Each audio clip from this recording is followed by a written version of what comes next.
Do you really need a 60 megapixel camera for wildlife photography?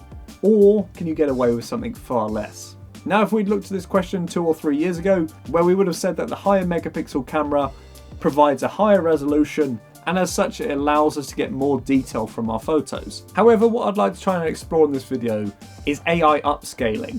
This allows us to create more details where previously none existed, and I'd like to start by doing a quick blind test.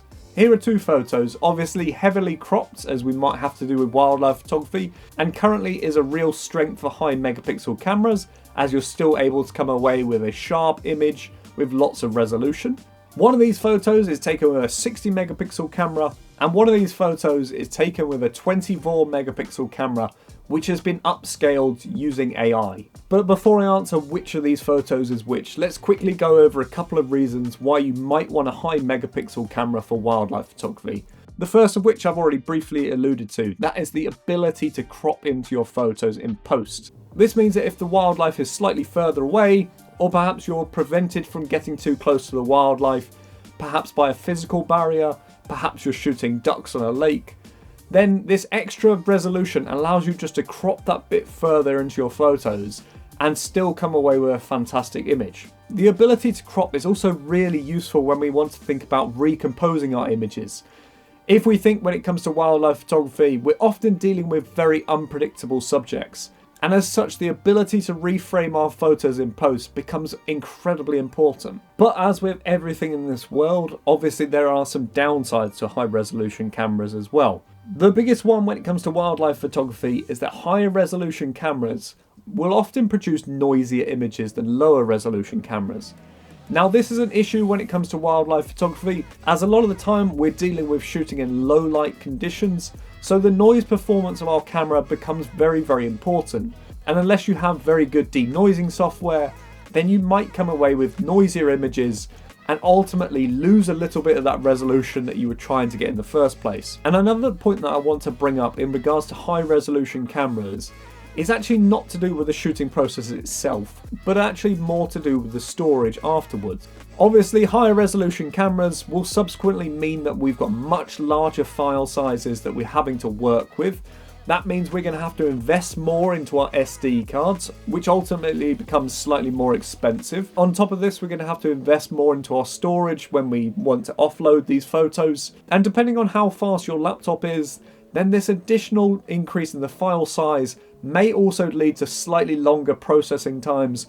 Obviously, this is dependent on how good your laptop is in the first place. And these downsides are just not something that comes with lower resolution cameras. As we said earlier, they generally handle noise a little bit better, and obviously they come with much smaller file sizes. So this means that if we're able to get better results with these lower resolution cameras and able to match the outcome of these higher resolution cameras, suddenly this AI upscaling becomes a very attractive prospect, as it gives us the ability to upscale our images if we need that extra resolution.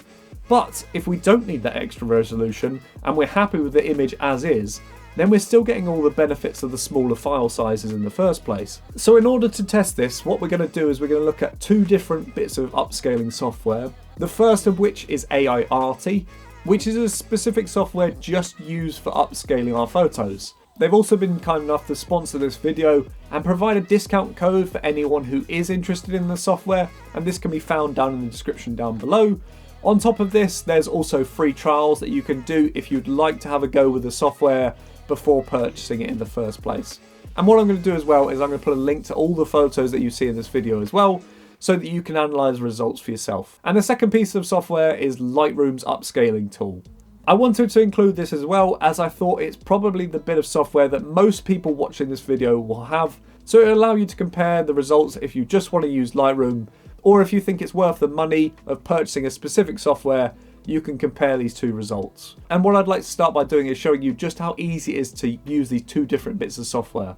But first, what I'd like to do is I want to show you just how easy it is to upscale your photos in both Lightroom and Aiarty. Now, to upscale in Lightroom is super simple. What you're going to want to do is you're going to want to come down to the panels on the right, and in particular this panel right here, which is the details panel. And then underneath this, there is a checkbox which is marked as super resolution. So simply by clicking this, Lightroom will now process your image. It says it takes about 6 seconds, which if you ask any man is quite a long time.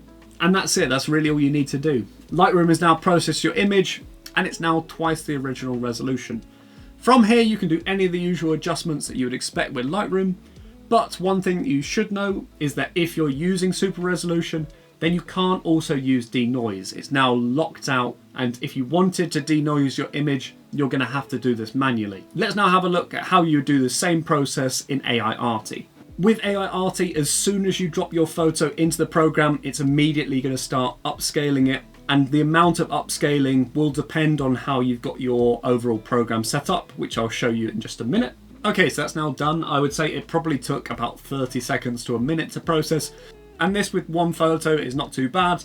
But if you're trying to batch process lots of different photos, obviously this is going to significantly increase your workflow. Once your photo has been processed with the software, you can see the befores and the afters. So on the left we have our before image, and then on the right is the after. You'll see the two different resolutions as well, which is really nice. So our original resolution of 6000 by 4000, and on the right it's now 12,000 by 8000. On the panels down the right, you do have some simple bits of editing that you can do. A couple of ones that I'd like to point out is that you can choose which hardware you would like the processing to be done on. So if you feel that your CPU is too slow, you can put it onto your graphics card, or vice versa. You can also select the different AI models which are available, and they're going to give you different results depending on what photos that you use. Generally, for wildlife photos, you're going to want to use this more detailed GAN version 3. Although you can try out version 2. For the other models, they've been trained on different things, such as the AI GC Smooth model. This has been trained specifically on AI images. So I would say you're going to get a very different result using these different models. But if you are curious, then do test them out and you might get a better result that you prefer.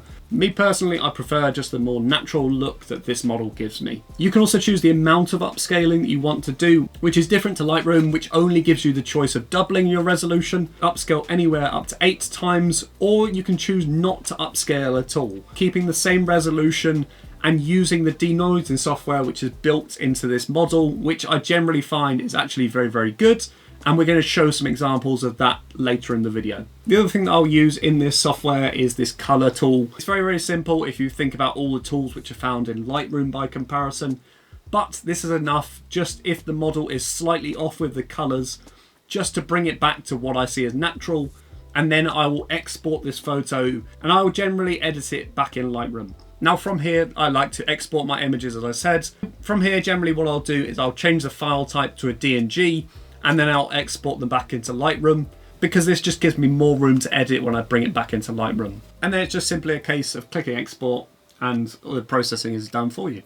But I know what you're thinking, is it worth spending the extra money on a dedicated upscaler? Let's have a look. First up, we're having a look at Lightroom. This is a 24 megapixel photo, which has been upscaled to 48 megapixels. Looking at it wide like this, it's a nice clean image. And the same story is true if we look at the wide version of AiArty. And frankly, it almost looks like the exact same image. But where high resolution photos shine, as we talked about earlier, is when we crop in a lot harder. So now we've cropped in pretty tight into a composition which removes the distracting elements, as you might do if you were, say, posting onto Instagram or something like that. You can start to see now the differences between these two bits of software, but in order to show it properly, I need to zoom in even further. Now, if you're having to crop this close into a photograph, you're probably too far away, but it does really help to illustrate our point and show the differences between these two bits of software. Lightroom to me looks like there's less overall sharpening that's been applied to the image.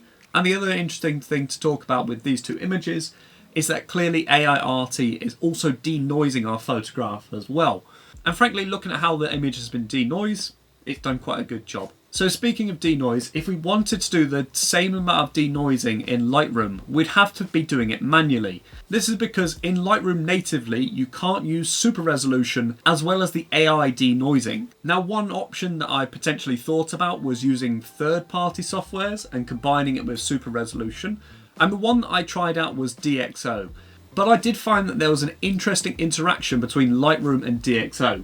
And that you can see right here. You'll see on the left that there's been the introduction of artifacts.